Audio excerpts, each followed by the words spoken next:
E alguém, uma mulher falou com a gente, vocês ouviram?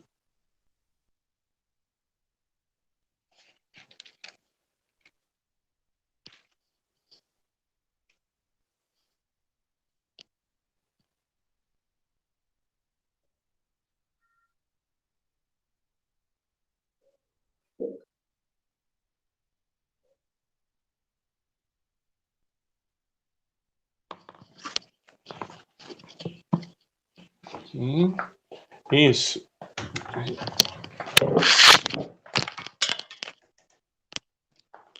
Vou ligar porque eu não vou aguentar, não. Então, vamos falar da nossa espiritualidade no período medieval. O período medieval ele é marcado por muitas questões, em especial guerras, lutas e a produção, seja literária, seja artística.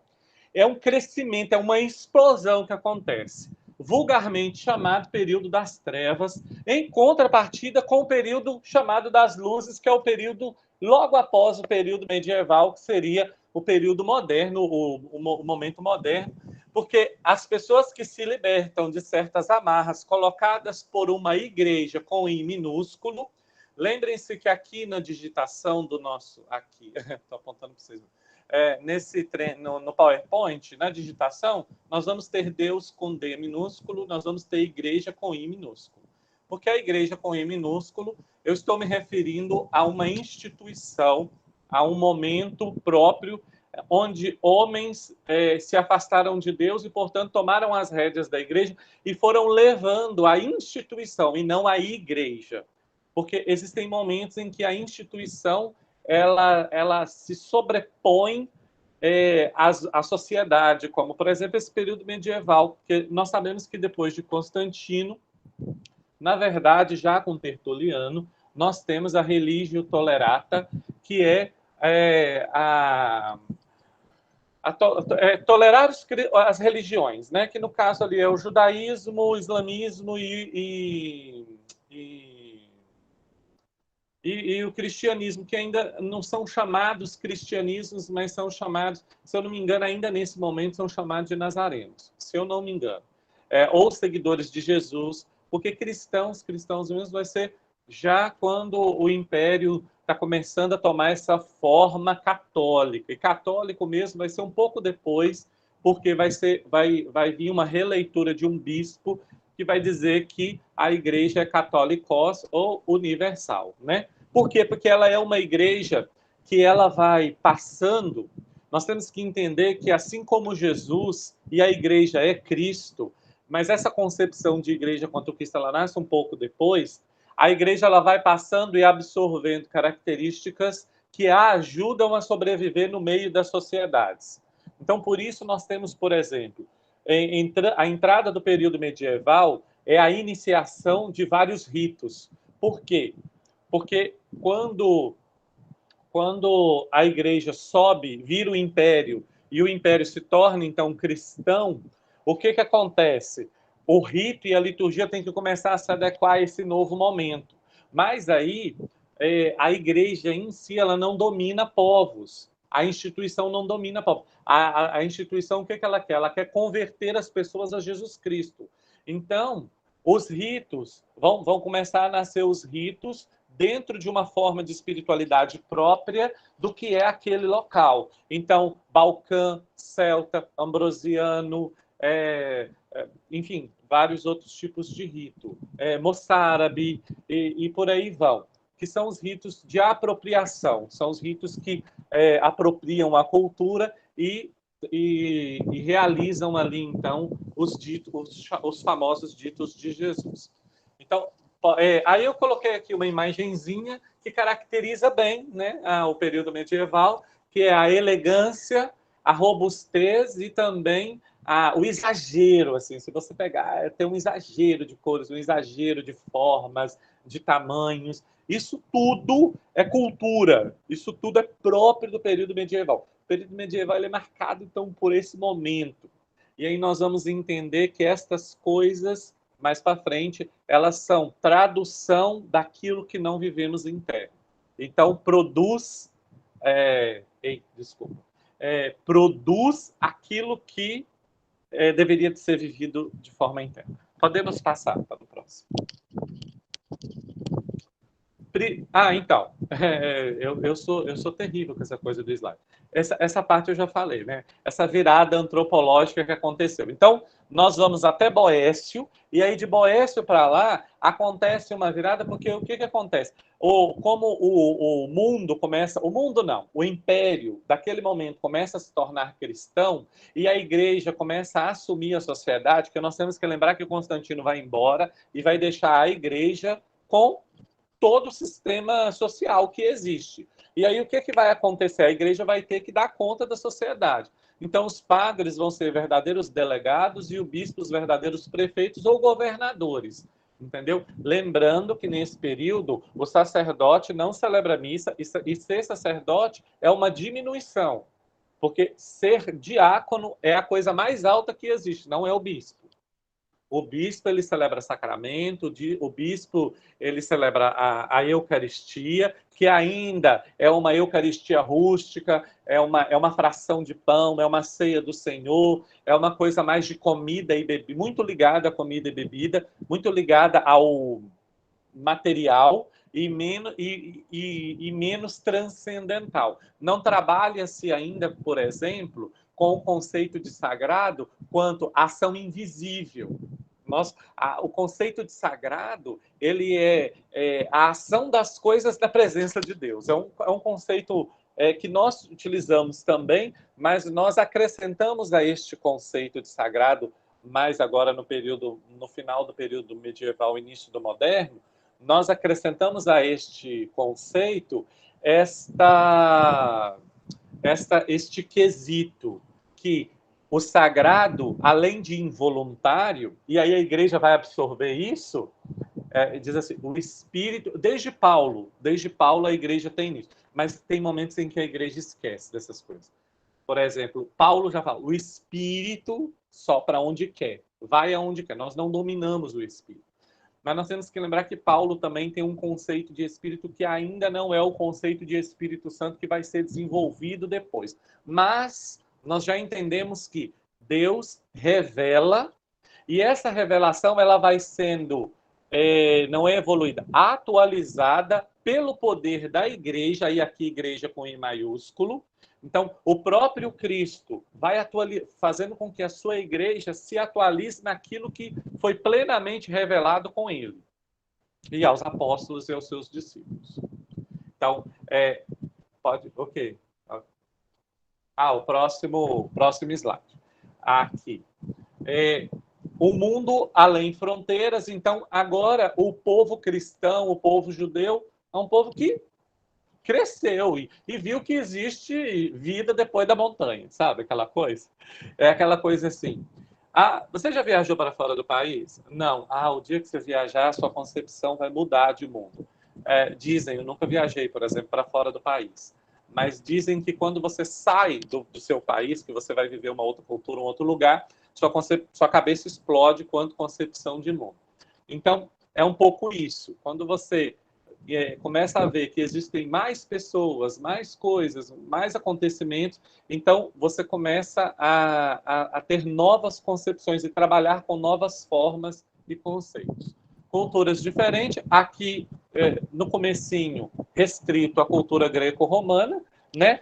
Depois nós vamos ter um pouco da cultura árabe, um pouco da cultura africana, mas a cultura africana ela vai entrar mas bem no meio, bem no final do período medieval, no começo do período medieval, nós não temos relatos nem nada. Pode ser que existia, né?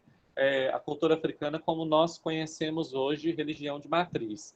Mas eu imagino que não exista por exemplo, uma liturgia já elaborada com relação à questão africana.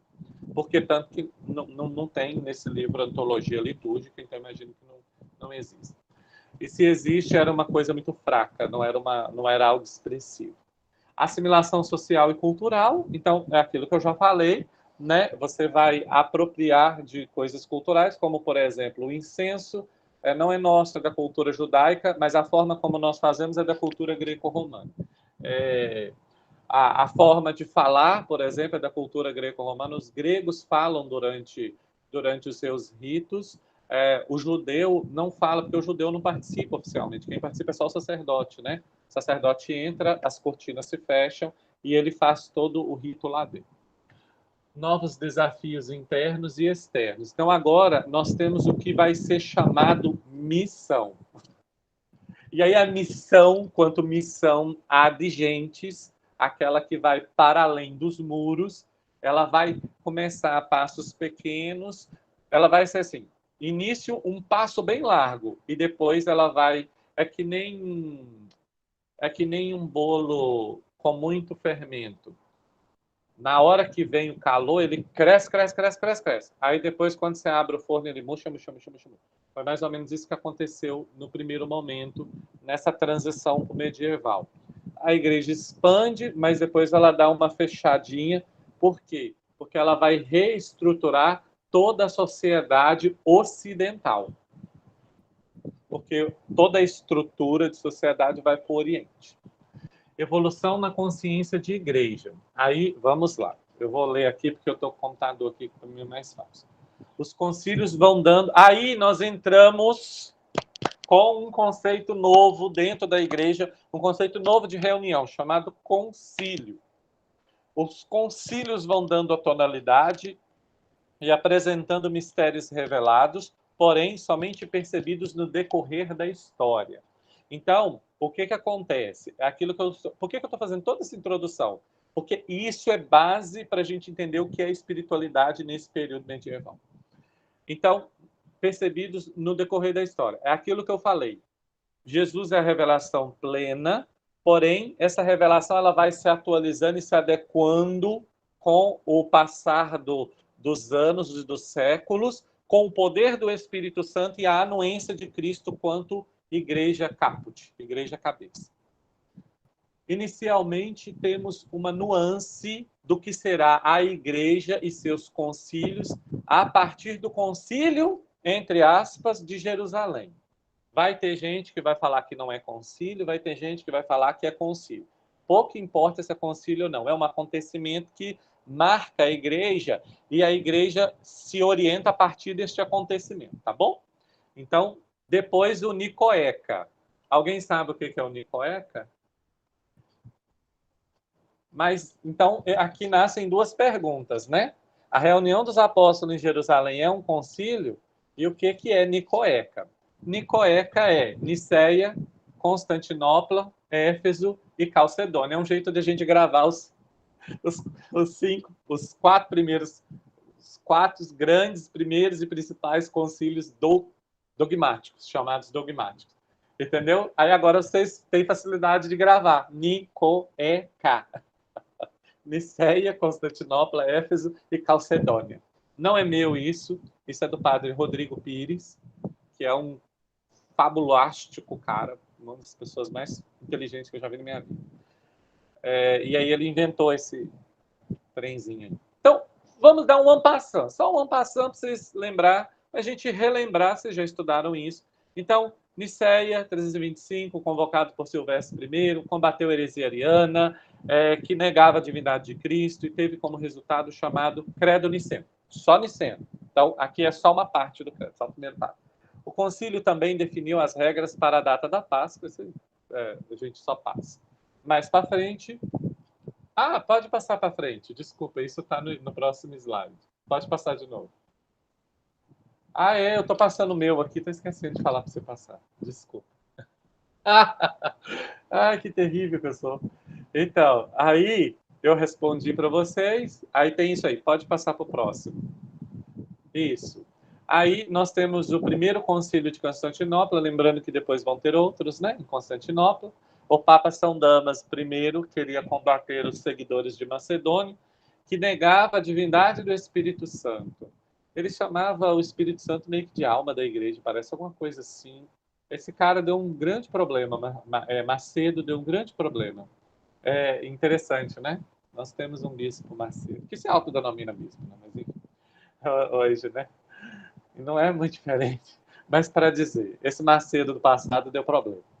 Os bispos acrescentaram novos artigos ao credo niceno, que se tornou, então, aí aqui sim, credo niceno-constantinopolitano, ainda hoje rezado durante a missa.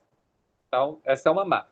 Gente, lembra que isso está sendo apresentado não só quanto questão histórica, mas lembra que essas coisas vão marcar o que vai ser o espiritual. Porque nós vamos ter uma aproximação liturgia-vida do povo muito grande.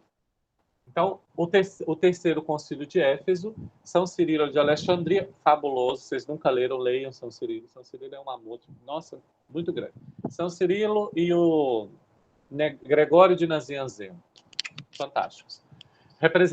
Ele representou o Papa Celestino e presidiu o concílio do qual saiu a definição de Santa Maria como Mãe de Deus. E por último, vocês sabem, né, vocês sabem mais do que eu, que Santa Maria, Mãe de Deus, é para garantir a divindade de Cristo e não o contrário. O Concílio de Calcedônia definiu as duas naturezas de Cristo, a humana e divina, em uma pessoa só, e aqui nasce o conceito de pessoa. Leiam o Concílio de Calcedônia para saber o que é o conceito de pessoa para a igreja, vale muito a pena. Quem não tem, compra o Denzinger. É caro? Ah, Francisco, é caro. Mas é um investimento que você vai fazer hoje e vai levar para sua vida inteira. É um investimento. Chama Inquiridio. Eu não sou o resto, não. É só procurar Denzinger. Do jeito que fala, escreve com Z. Vocês conhecem, não conhecem o Denzinger? Vocês fizeram a teologia, então com certeza passaram pelo Denzinger. Lá tem os concílios e existe assim, de forma bonita, o conceito de pessoa.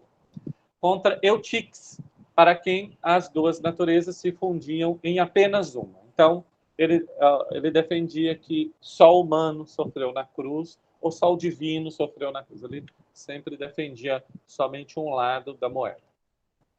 Então, dando continuidade, essas mudanças no pensamento e na doutrina desembocam na liturgia. E vai criando um novo, se eu posso por assim dizer, modus vivendi, modus operandi. Então, nós vamos, começar a mudar. Então, sai do período medieval, a gente começa a ver muita riqueza, muito ouro, muita coisa bonita. Então, aí a Eucaristia deixa de ser tão rústica, um rasgar pão verdadeiro, uma coisa, para passar a ser uma coisa mais singela e também, por causa da aderência de mais pessoas, uma coisa mais prática. Então, nasce a primeira forma, que não é a nossa hóstia ainda, mas é uma forma ainda um pouco mais rudimentar, mas nasce já essa dobradinha de uma folha só. Já não um pão mesmo, um pão sem fermento, de duas folhas, como é o pão ázimo, né? Que é sírio hoje, parece que o nome o pessoal coloca pão sírio. Enfim. Tanto no clero quanto do povo. Então, prestemos atenção. Nós estamos num período em que não temos nem eletricidade, nenhum tipo de forma de tecnologia. As tecnologias são todas rudimentares, como, por exemplo, o carro de boi, essas coisas, a carroça, por exemplo, ela é uma tecnologia. É rudimentar, mas para esse momento ela é uma tecnologia. Então, como que as pessoas se ocupavam? As pessoas se ocupavam com leitura ou muitas vezes ficavam roçando o dia inteiro, e quando não roçavam, procuravam rezar. Ou, muitas vezes, por exemplo, o conceito de pecado é um conceito muito forte aqui. Ainda você carrega aquele resquício um pouco do judaísmo, que nós nascemos manchados por um pecado. Porque o judaísmo, a mulher dá à luz. Vocês já viram como é que é, né? Já apresentaram para vocês, né? Como que a mulher dá à luz no judaísmo, com as pernas abertas e tal. E aí a criança nasce, o sangue que ela vê é um sangue de pecado. Então a mulher fica com o seu filho, fica afastado dias para uma purificação, tem toda uma coisa assim. Então esse conceito que nascemos no pecado, ele é muito forte e ele vai vindo. E aí no primeiro século, nascem as romarias. Por quê? Porque acredita-se que o nosso sofrimento nos aproxima do sofrimento de Cristo. E, portanto, é um tipo de sofrimento expiatório, um tipo de sofrimento expurgatório. É um tipo de sofrimento que vai te purificar. Então, vocês vão ver que a culminância desse pensamento é o cilício, é os chicotinhos com navalhas. Porque eu tenho que sofrer em minha carne os mesmos sofrimentos de Cristo. Acreditava nessa remissão e redenção, porque não está muito claro ainda, galera, que Jesus Cristo é um redentor universal e que ele, porque apesar de Paulo escrever, ele, sumo sacerdote, entra de uma vez por todas no templo e faz o único e perfeito sacrifício. Apesar dele colocar isso, a nossa cabeça não consegue acompanhar, porque é mais ou menos na nossa vida. A humanidade, eu tenho até feito uma reflexão sobre isso, quero partilhar com vocês. A humanidade, ela segue um pouco a maturação do humano.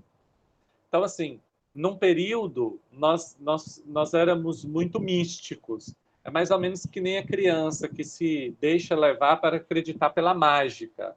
Vocês sabem que, em certos momentos da catequese, a gente não pode falar, por exemplo, da ascensão de Jesus para a criança. Senão a criança vai achar que Jesus é um David Copperfield do passado, né? Vai achar que ele é um mágico, um Harry Potter ali do passado. Certas coisas nós não falamos na catequese para criança.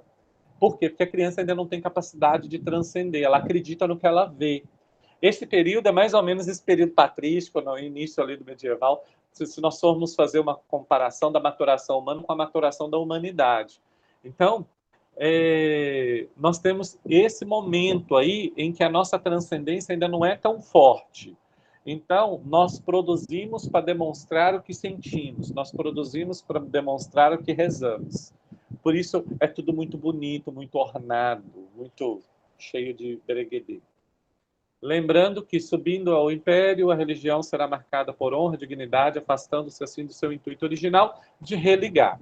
Aí aqui, religião vai ser poder, tá? Então, entra no império, vai período medieval até Trento como poder. Religião é um poder. Então, logo, essas mudanças no pensamento e na doutrina desembocam na liturgia. Ah, não, desculpa, estou lendo errado. Não podemos julgar os tempos. Vocês sabem que a aporia virar e falar assim, mas por que demorava 3 anos? Por que não mandavam um WhatsApp? Essa é a aporia, você julgar o passado com os olhos de hoje, tá bom? Não cometam isso. Vocês são pessoas formadas e nós não podemos fazer esse tipo de erro. Cada período trouxe em si bônus e desventuras. Aí, ó aqui, eu coloquei até entre aspas, em especial para a igreja, que, quanto instituição, sobrevivia como que um adendo na estrutura social. Então, ela vai reestruturar toda a sociedade e depois ela vai começar a ficar como adendo, como agregado. Porque a gente vai começar, quando você estuda o período medieval, você vai começar a entender que os príncipes viram bispos, mas eles são príncipes. Então, eles têm um poder civil muito forte. E a condenação, ela vem pelo império, ela não vem pela igreja oficialmente. O Papa não assina a condenação das pessoas, quem assina é o rei, porque só o rei pode executar. A igreja não executa. Entenderam? Só que, muitas vezes, o rei é um religioso. Muitas vezes, é católico. O príncipe é o bispo. O prefeito da cidade, ou muitas vezes um tipo de governador, porque às vezes é várias aldeias, é o padre. É o clero. O clero tem poder nesse momento. Não todo clero. Clero ligado ao príncipe. Você tem padres que morreram de fome nesse período medieval. Você tem pessoas que se ordenaram padres e, como não tinham capelas, não tinham famílias que os sustentassem, porque vocês vão ver, se vocês forem a Minas, vocês vão ver museus de oratórios. Esses oratórios ficavam nas casas, porque os padres tinham famílias que bancavam eles, entendeu? E esse bancar as famílias, a família bancar o padre, muitas vezes o padre não conseguia. E aí ele morria, porque não tinha de onde tirar o seu sustento, né? Então, é um período muito complicado.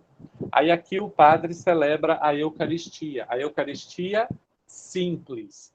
A solene é celebrada somente a solene que expurga pecados, que purifica, que dá graça, que é sacramental, que tem os sacramentos como o batismo incluído dentro dela, só na catedral, com o bispo. Então, quando esses meninos, perdão da palavra, esses meninos meio patéticos ficam postando essas imagens gloriosas, isso era uma coisa uma vez por mês, e era tão distante do povo, tão distante, tão distante.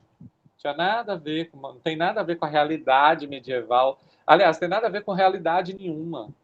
Esses desenhos, aí, todo muito ornado, tudo negociado. Nossa, isso era uma coisa tão complicada, tão difícil de acontecer, porque os impérios viviam em guerra, né? Viviam em pé de guerra. A espiritualidade, em especial, nessa passagem de tempo, não pode ser encarada como conexão divino e humano. Então, vamos lá. O conceito de espiritualidade no período medieval não é ascético, tá bom? Não é de ascese, interno para Deus, tá? Pelo menos no livro em que nós estudamos sobre isso, o rapaz apresentava isso com muita segurança. Aí vocês vão falar para mim assim, mas e os grandes mestres espirituais que nasceram nessa época? Por que nós sabemos que eles são mestres espirituais? Porque eles escreveram. Então é mais ou menos aquilo assim. Eles tornaram aquilo que eles não sabiam traduzir quanto experiência interna. Então eles escreveram o que eles sentiam interno, mas eles, por exemplo, não jamais conseguiriam ensinar. Como nós fazemos hoje assim, feche os olhos, deixe que o Espírito sonde o seu ser. Essa frase não existe, entendeu? Essa frase ela não consegue ser vivida, porque você vai pensar assim, como assim? Né? Então, como fazer isso? Porque como que o Espírito vai sondar o quê? Aonde? Você vai abrir o olho e vai olhar. Você vai estar onde o Espírito? Porque a capacidade de transcendência ela é por ali. Nós vamos ter grandes mestres que vão romper com isso aí, como Teresa d'Ávila, João da Cruz, né, nas suas negócios. Mas Teresa d'Ávila e João da Cruz já está lá, né, já está bem no final lá do período medieval. Se não me engano, é século XVI. Em um primeiro momento, salvação, e ainda dentro dessa questão, salvação e sobrevivência estão ligadas. Aqui, extra ecclesiae nulla salus. Fora da igreja não há salvação. Frase criada final do século IV, início do V, ou final do terceiro, início do IV, alguma coisa assim, por um bispo, porque a igreja, de novo, ela vai reestruturar a sociedade. Então, asilos, que não existiam, essas coisas não existiam. Enterros, asilos, todas as formas de caridade para com a sociedade, é a igreja que vai iniciar. Oi! Tá. Achei que alguém estava me chamando. Então, é ela que vai iniciar, ela que vai dar tonalidade a estas coisas. Então, literalmente, fora da igreja você não tem salvação, você não é enterrado, você não tem cura, você não é atendido. Então, fora da igreja você não tem a salvação. Mas a salvação é essa salvação da dignidade, é essa salvação do ser humano como hoje. Só que aí hoje, por exemplo, nós não podemos dizer que a igreja errou no passado, que a igreja é inerrante, com I maiúsculo. Então, a igreja, quando fala fora da igreja, é fora da igreja com I maiúsculo. Hoje, se você utilizar essa frase, é o mesmo que dizer assim, fora de Cristo ninguém se salva. Por quê? Aí como que a gente conseguiu fazer esse pareamento aí? Com o Concílio Vaticano II, com o conceito de semina verbi. A semente do verbo, ela é plantada na criação em todas as coisas e em todas as pessoas. Entendeu? Então, então, a igreja que é Cristo, quem renuncia a Cristo, a sua semente de verbo, seja aqui fazendo brotar e florescer, seja lá entregando a Deus o seu livro da vida, não se salva, renuncia, né, na verdade, à salvação. O conceito de salvação também ele sofre algumas atualizações. É um período em que tudo é mais vigiado, pois o crescimento do solo religioso traz consigo terrores como um Deus que castiga em nome da igreja, antigo recurso grego antes de Cristo. Não, castigar em nome da igreja não é o recurso. Esse vermelho aí é para mim lembrar de um antigo recurso grego, tá bom? Não é castigar em nome da igreja. O que acontece? Qual era o recurso das primeiras formas de sociedade grega antes, por exemplo, de Sócrates? Como que a sociedade se organizava? Ela se organizava tipo numa tribo, e quem cometia algum tipo de coisa errada, mas não é coisa errada que eu quero falar, violência. Quem cometia algum tipo de violência, esta pessoa ela era colocada fora da sociedade e ela era totalmente expugnada, ela era colocada separada, ninguém conversava com ela e tudo. Aí ela era atormentada. Aí dizia-se assim: a deusa ou um deus tal vai te atormentar até você se converter, entendeu? Conversão também não é um conceito grego, conversão é um conceito nosso. Mas eu estou falando a palavra porque agora não veio a palavra certa na minha cabeça. Até que você mude a sua vida, mude o jeito de você ser. Porque conversão não é mudança, conversão é volta. Então não caía bem aqui essa palavra mesmo. Então, até que você mude, até que você faça com que você reconheça aquilo, ou você pague por aquilo que você ou você pague por aquilo que você fez. Normalmente, quando era. Como é que chama quando alguém mata alguém? Tem um nome. Ah, esqueci. Enfim. Quando alguém matava alguém, aí essa pessoa era totalmente excluída. As formas de Assassinato. assassinato, isso. Quando era um assassinato, o que acontecia? Ela era totalmente deixada de fora e essa pessoa cometia suicídio muitas vezes. Ou às vezes virava um tipo de ladrão, um tipo de assassino, e ele se caracterizava de forma obscura porque ele acreditava estar no domínio das trevas, por não estar no domínio, porque como ele não estava com a sociedade, com aqueles deuses que faziam luz, que é o sol, o raio, os deuses que faziam benefícios, ele acreditava que tudo que acontecia era uma forma de castigo. Interessante, era só uma forma de consciência. Então, o cara fora, a chuva era um castigo. O cara dentro, a chuva era uma bênção. Nós vemos, olha só, nós vemos uma pitada desta forma de castigo, desta forma de ação no próprio escrito evangélico. Olhem Judas. Qual é a atitude de Judas? Você vê que existe uma invasão da cultura grega já nesse período de Jesus. Olha qual é a ação de Judas depois de trair Jesus, né? Ele se suicida porque ele é colocado para fora da comunidade. E você ficar fora é daqui que vem, por exemplo, o conceito de excomunhão, que no período medieval vai ser humilhante. É humilhante. Então as pessoas vão se passar por coisas humilhantes para não ser humilhadas mais. Como, por exemplo, a confissão pública dos primeiros séculos. A confissão era pública. Eu traí minha mulher. Era mais ou menos assim. E o bispo ia separando. Não, você vem para cá. Aí, eu roubei o cachorro, eu roubei o boi, eu não sei o quê. E aí, não, vem para cá, vem para cá. Aí reunia aquelas pessoas, o bispo então dava, a penitência de vocês é essa.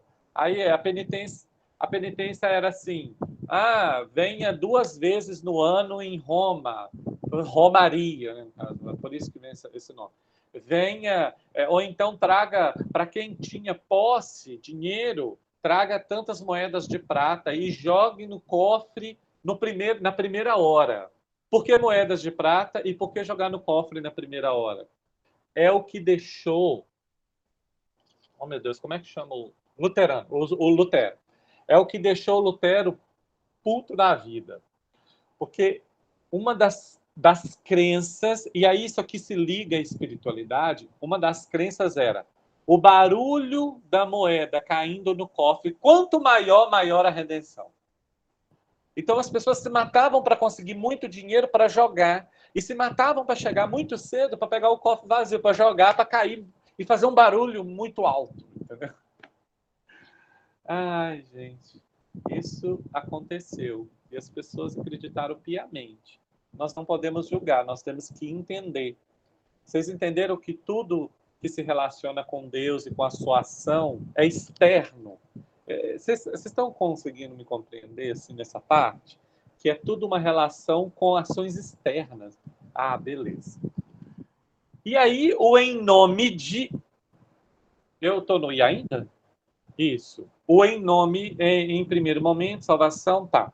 Aí aqui, em nome de, se torna estandarte de várias ordens e confrarias.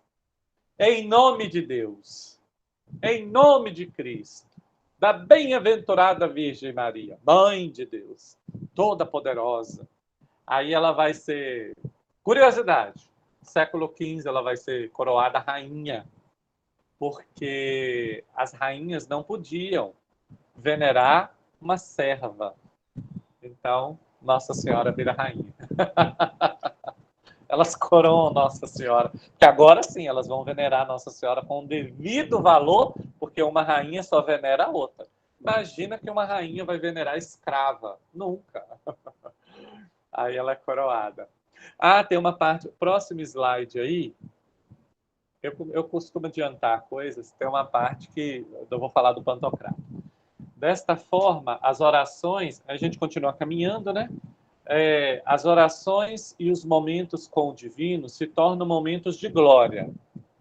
Ou seja, tudo é apoteótico, tudo é brilhoso, tudo é bonito. Tudo que se relaciona com Deus. Então, inicia-se então as produções áureas, né? Então, os livros são enormes, são bonitos, são grandes.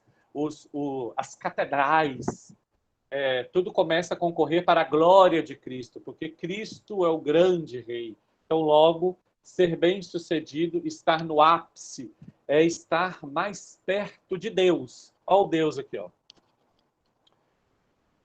Esse Deus é o Deus que castiga lá, tá? É um Deus que não ligava para a sua vida interior. Ele ligava para a forma como você se apresenta. Não é Deus.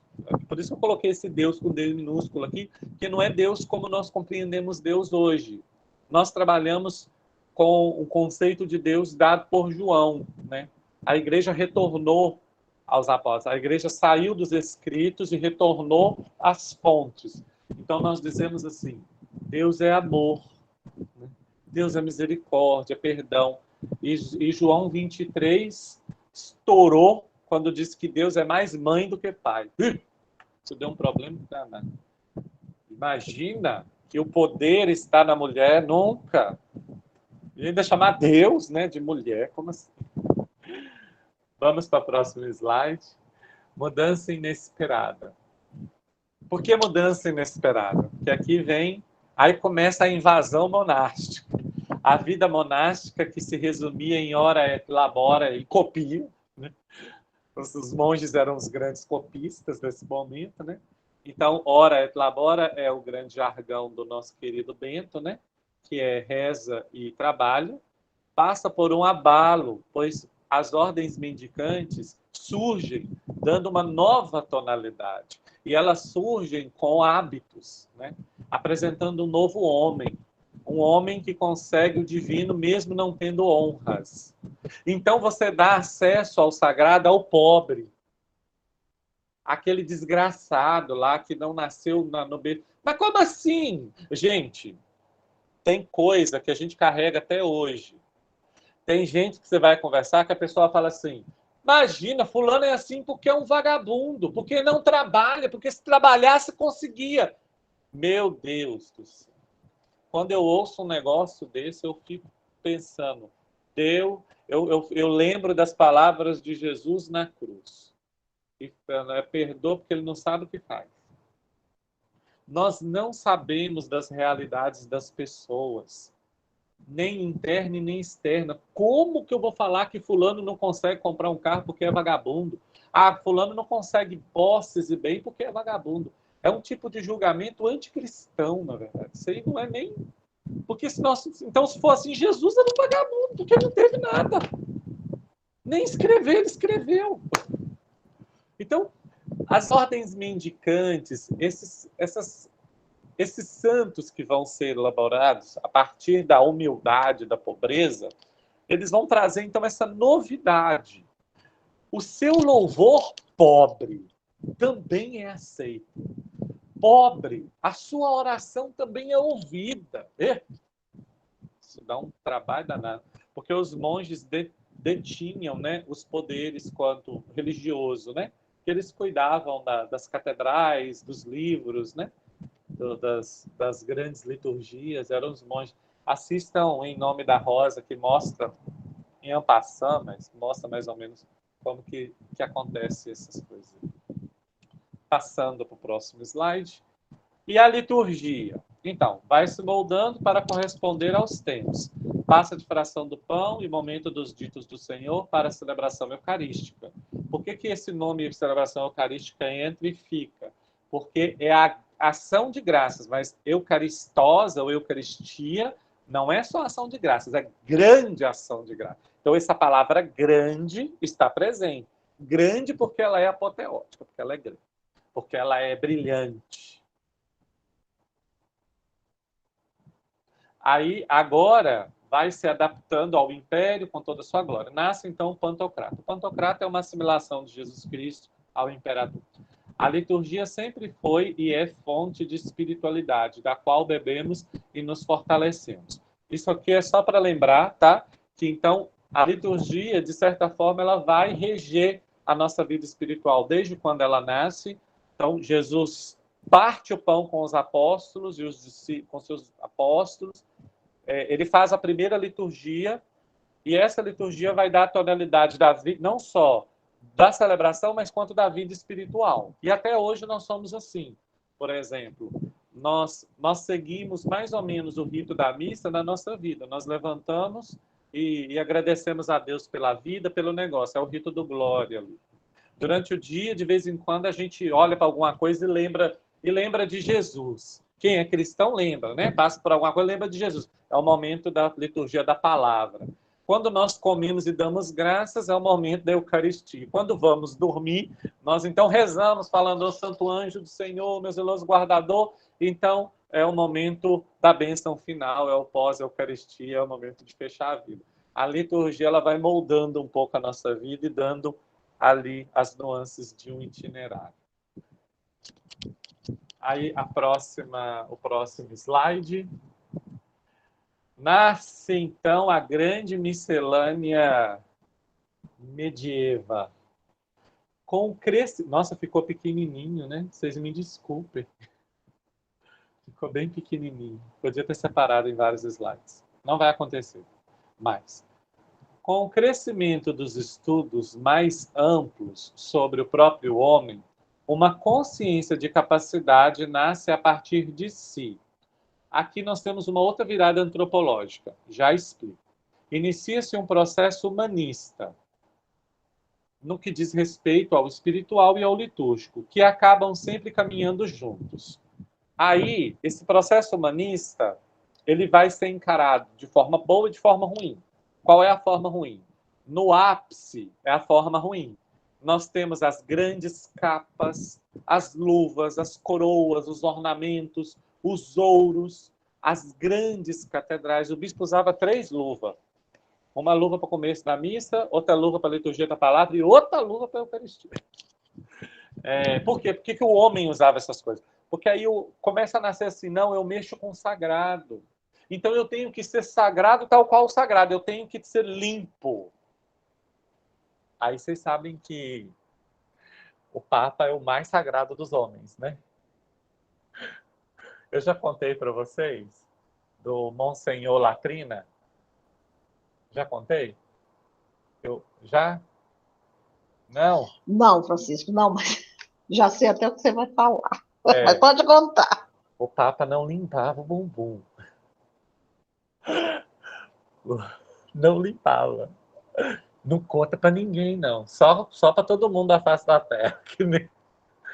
Não, isso está na história. Existia um monsenhor, porque as mãos do Papa eram santíssimas. Porque assim, se o padre é alguém santo, se o bispo é alguém mais santo que o Papa, então, meu Deus, é o suprassumo da santidade. As mãos do Papa não podiam tocar em coisas impuras. Então, logo, né, ele não podia limpar o próprio popô. Aí o que ele fazia? Tinha um monsenhor ou cônego, não era cardeal, isso eu tenho certeza, que fazia a higiene papal. Aí ele era o Monsenhor Latrina. Não era assim que eu chamava, não. Eu que eu coloquei esse nome só para lembrar do danado. É só para a gente dar uma risada mesmo, porque... Mas é uma risada de um algo que acontecia de verdade, entendeu? Até porque o Papa, como ele era um homem muito guardado, e literalmente guardado mesmo, porque existiam muitas vestes, ele vestia a roupa civil, porque ele era um homem civil. Aí ele colocava a batina, porque ele era a igreja, representava a igreja. Aí ele colocava uma outra anágua grande, porque ele era alguém que confirmava os irmãos. Aí ele colocava isso para celebração, tá, gente? Aí ele colocava uma túnica, porque a túnica é a veste sacerdotal e ele é sacerdote por excelência. Aí ele colocava a dalmática, porque ele é o diácono, ele é o servos dos servos de Deus. Servo servorum Christi, servo servorum Dei, escrita na sua tiara. Então ele colocava a dalmática cruzada, porque ele era o grande diácono, o supremo senhor diácono lá. Colocava a dalmática, porque é o homem do serviço. Aí ele colocava a estola. Não, mas as estolas colocava cruzada. Aí ele colocava por cima disso tudo uma casula, que é o próprio do sacrifício. A casula é a veste própria para a Eucaristia, para a missa. Toda missa deveria ser celebrada com casula, porque é a veste própria. Então ele colocava esta casula por cima. Aí por cima dessa casula ele colocava então o palio, isso depois que o palio foi inventado, mas aí então ele colocava as suas luvas, né? As suas 3 ou 4 luvas, porque aí o Papa, eu não sei quantas luvas usava, eu sei que o bispo usava 3, o Papa deve que usava umas 4, talvez, e aí a tríplice coroa, né, que é aquele negócio assim, com 3 coroas, dando a ele os 3 poderes. Ele era o homem dos 3 poderes. Aí tem várias formas de traduzir a tríplice coroa, é o legislativo, o judiciário e o executivo, ou também o poder temporal, espiritual e o poder civil. Né? Você pode... Tem várias formas de traduzir essa tríplice coroa aí. A tiara papal, que é essa tríplice coroa, ela não foi execrada, ela não foi deletada, tá? Ela caiu em desuso. Mas se o Papa voltar, ele volta. Oi, bati aqui o tempo. Se o Papa quiser pôr de novo, ele coloca. É só colocar. Porque o que Paulo VI fez foi tirar a tiara e colocar uma mitra. Porque ele é um pastor, porque ele quis assumir que o Papa é um pastor, assim como os bispos. Ele é bispo de Roma, né? Então, um pouco isso. Mas ela não foi destruída, ela não é negada. Quanto doutrina nossa, não é negada, ela está lá. Se o Papa quiser pôr... Existiu um movimento, há uns 3 anos atrás, que ainda vivo, a igreja dissolveu, que chamava Bento e a Tiara. Que dizia, o Bento vai pôr a tiara. Não, nós estamos rezando, é novena séria aqui. Bento pôr a tiara. Eles fizeram durante todo o período do Bento e agora ainda do Francisco, até uns 3, 4 anos atrás, aí a igreja descobriu. Sabe quem estava envolvido? Arautos do Evangelho. Estava envolvido nesse negócio. Bento tem que pôr a tiara, porque o Bento é o Papa. Então, tá. Tá. Miscelânea. Com o crescimento dos estudos mais amplos sobre o próprio homem, onde que eu parei? Caminhando juntos. Catedrais. A contrapartida é o nascimento do interesse pelo total contrário. Aí eu coloquei aqui exemplo Curadars, ele está lá no finalzinho, mas as pessoas ricas e poderosas vão começar a procurar padres de regiões menores, sabe assim? Vão começar a procurar pequenas igrejas para confessar, porque são homens com sabedoria mais simples. Porque nem sempre a linguagem rebruscada é uma linguagem que agrada. Porque nem todo rico também é sábio, não. Tinha rico que não sabia nem ler nem escrever. E esse interesse iniciado por santos que tinham como itinerário de vida a humildade e a pobreza. Então, aí aqui inicia esse processo já de reconhecimento de uma ascese. Eu não preciso me ferir para que Cristo seja o itinerário de minha vida, para que eu possa ser um em Cristo e Cristo em mim. Eu não preciso me ferir. Eu preciso de ser humilde, eu preciso de negar as coisas que me dão conforto, tal. O sofrimento ele pode vir através de, por exemplo, fazer o bem, fazer o certo. Enfim, esse tipo de concepção que já é quase uma concepção nossa. E aí iniciamos o declínio do período medieval.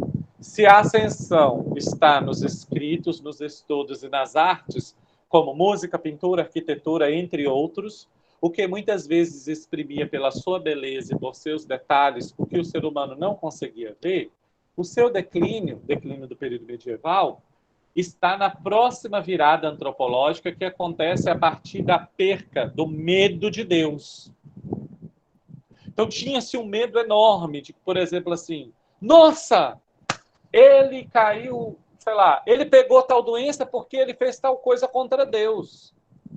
É medieval, praga de padre pega. Ah, que coisa ridícula. Tem nojo dessa frase. Porque não tem por que existir essa frase. Caboclo passa 10 anos no seminário para jogar praga nos outros, é isso mesmo? Pelo amor de Deus. Isso é conceito medieval. Eu vou terminar o período medieval falando para vocês o seguinte. No período medieval vão entrar as simpatias, os misticismo, não é mística, misticismo e a magia. E isso vai entrar dentro da nossa liturgia. Esperem que eu vou dar o endereço para vocês.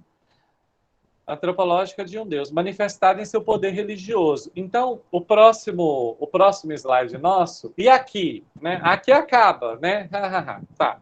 É só para a gente finalizar. E como que nós vamos finalizar? Então, nós vamos finalizar assim. Como que o povo consegue um pouco de transcendência? Misturando religião com magia. Por quê? Porque com o crescimento e a expansão do cristianismo, nós vamos esbarrar nas wiccas, nas bruxas. E aí, a bruxaria é muito antiga. A religião animista é muito mais antiga do que o cristianismo, por exemplo. E aí, essas mulheres nem sempre são maldosas, nem toda bruxa é má, né? Então, o que acontece? Muitas vezes são mulheres do chá, mulheres da benzeção, que pedem, por exemplo, aos elementos da natureza que curem você. Então, o que vai acontecer? Vai acontecer que a vassoura atrás da porta espanta a visita. Isso é do período medieval, porque isso é mágico. O que com a vassoura atrás da porta tem poder para uma visita? Se eu for pegar a vassoura e bater na visita. Porque fora isso, é um pensamento mágico.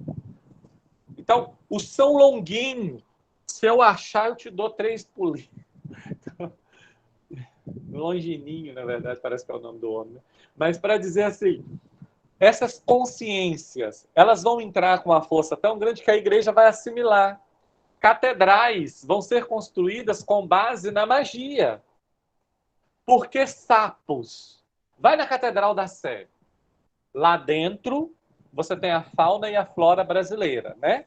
Então você vê o tucano, um bichinho bonitinho, ornados assim, que fazem voltas sem ponta. Não tem ponta, ponta assim, não tem. Vai do lado de fora. Você tem sapo, lagarta, cobra, pontas, pontuda, né? Por quê? Porque isso é para afastar o mal. Por que a rosácea? Rosácea é aquela mandala gigante que fica na frente da cadeira. Por que ela fica lá? Porque ela é a grande mandala que afasta os espíritos ruins, os espíritos impuros. Eles não podem entrar no cosmos, porque o cosmos é ordem. Então, se lá fora é caos, aqui dentro é ordem, aqui dentro é cosmos. Eu uso isso muito nas minhas homilias. Marivone já ouviu em algum momento.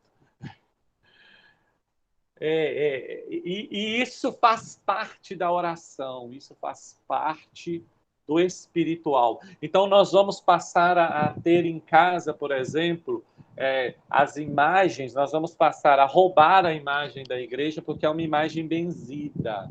É uma imagem. E eu trago para minha casa, então ela vai afastar. Os castiçais. Por que o pé do castiçal é um pé totalmente ornado, horroroso? Normalmente é um pé de bicho, como se fosse um búfalo, um bicho de peso. Por quê? Porque qual é a maior característica, assim? Como que a gente caracterizava Satanás? Um pé de bode. Cristo é a luz. Se Cristo é a luz, então ele está em cima de Satanás. É ele que está em cima de Satanás. Ele esmaga os animais que representam, sabe? Tudo isso era uma forma de pensar. Então, os ciclonezinhos de... Não tem de... como é que fala? Tipo aqueles furacãozinhos, assim, tem um nome próprio. Mas não é um furacão. Quando às vezes está ventando, um vento bate com outro, aí faz aqueles ciclonezinhos. Assim. É redemoinho. Isso, os pequenos redemoinhos, assim, de vento. Satanás, né? Satanás, do período medieval. E aí a gente carrega, por exemplo, o mineiro, quando vê um trem desse, fala assim, crê em Deus Pai. Por que crê em Deus Pai? Porque aquilo não é de Deus, aquilo não é Deus que está fazendo. Então, em Minas, vocês vão encontrar muitas marcas profundas da feitiçaria ou do espiritismo. Aí depois vem aquela... No período moderno, desce o espiritismo e mistura mais coisas. Então, pessoal, é isso. A espiritualidade no período medieval ela é marcada por todas essas coisas e por orações. As orações eram longuíssimas. As liturgias duravam em torno de 3 horas ou mais. Muitas, por exemplo, dedicação de igreja eram 6 horas. Só que 3 horas eram feitas na véspera, né, no pôr do sol do dia anterior, e as outras restantes eram feitas no outro dia. Por que as liturgias eram tão longas? Primeiro, porque as orações eram gigantescas, né? Certas orações nós conservamos até hoje, como, por exemplo, as orações de ordenações sacerdotais, são longuíssimas, mas são conservadas, entendeu? São do período do século VII, sexto ou sétimo, parece, uma coisa assim, essas orações de ordenação sacerdotal. Lembrando que a parte destacada da oração é a parte que se usava já no período patrístico. O que foi acrescentado a ela é o itinerário de como que o Espírito faz para chegar até você. Quando fala essa parte destacada, fala assim: e portanto vos pedimos que o mesmo Espírito consagre este nosso irmão para o serviço do seu... A oração diaconal, a mesma coisa, sacerdotal, a mesma coisa, episcopal, a mesma coisa. São todas remontadas do início do século medieval. O século medievo, o século de grandes produções, um século muito perturbado. Tem muita coisa. Mas quanto espiritualidade é isso. Ela vai ser essa forma aí de espiritual de você fazer. Entregar uma ovelha na igreja era como se fosse uma oração, sabia? Aí as pessoas levavam coisas até a igreja, mas não rezavam, porque elas não sabiam rezar. É quando nasce o terço, tá? Período medieval nasce o terço.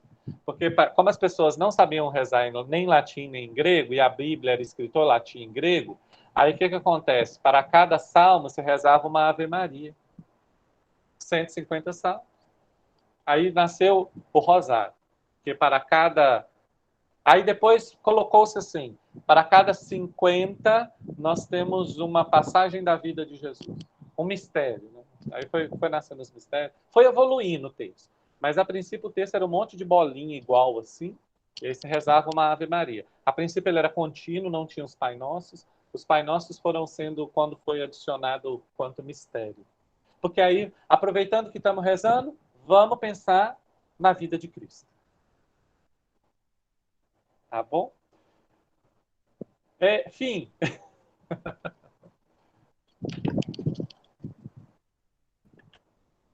Perguntas?